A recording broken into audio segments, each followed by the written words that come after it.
This is how to make thick ruffles using ribbon yarn and single crochets.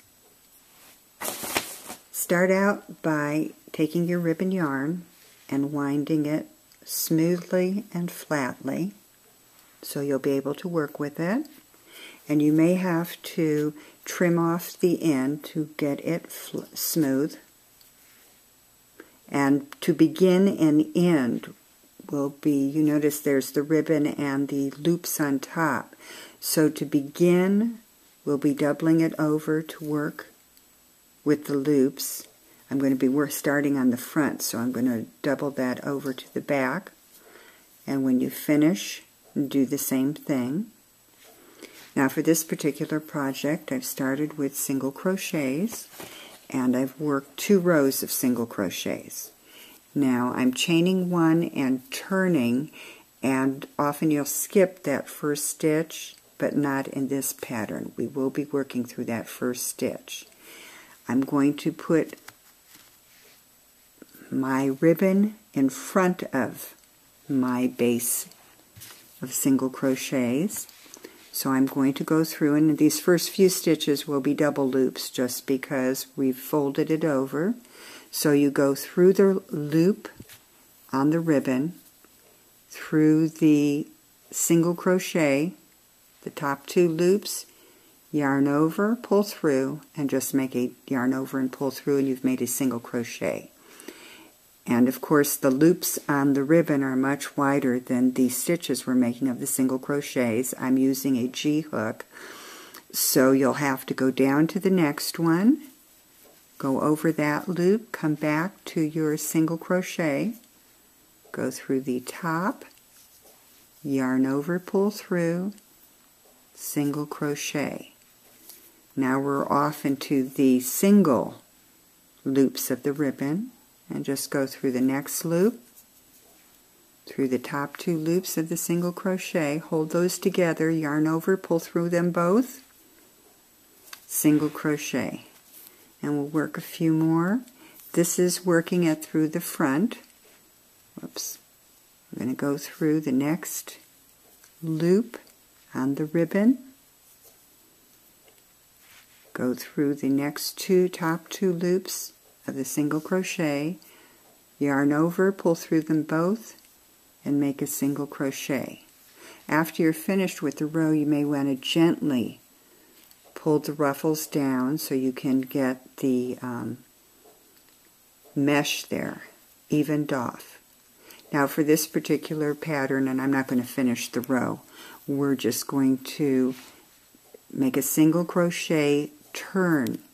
And for this pattern, because you want to leave spaces between the rows of ribbon so they don't pile up on top of each other, I'm going to do 4 rows of single crochet.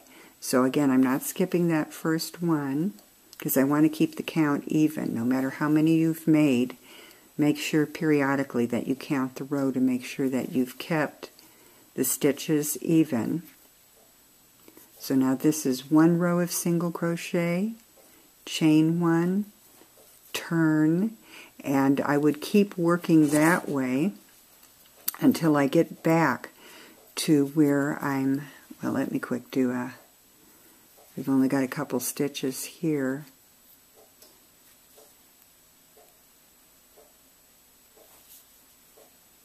Now I would do 4 rows. I'm only going to do 2 right now so we can show you the back stitch.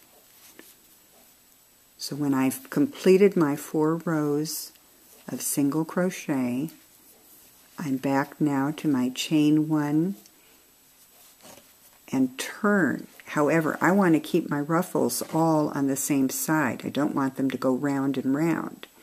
So when I turn, my ruffles, my yarn is, the ribbon yarn is on the other side. So now we're just going to repeat what we did before, but it's going to be a back. The ruffles are going to come around the back. And so this time now I go through the top 2 loops of my single crochet, and again keep it flat so you keep it smooth.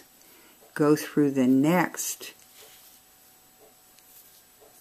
loop on the ribbon yarn, yarn over, pull through both, yarn over and pull through the 2 loops. So you're just creating a single crochet.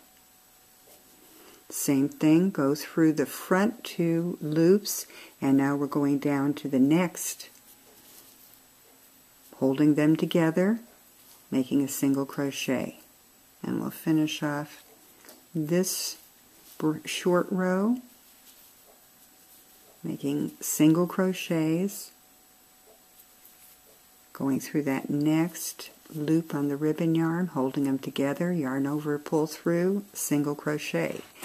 And since this would be the end of my row, I would now do 4 single crochet rows, and when I'm finished I will be back on this side, so I will be making a front stitch, or doing the front stitch with it. And again, just very gently pull down the ribbon yarn, so the mesh, and you will end up then with a very nice thick fabric that has 4 rows of single crochet in between these beautiful ruffles.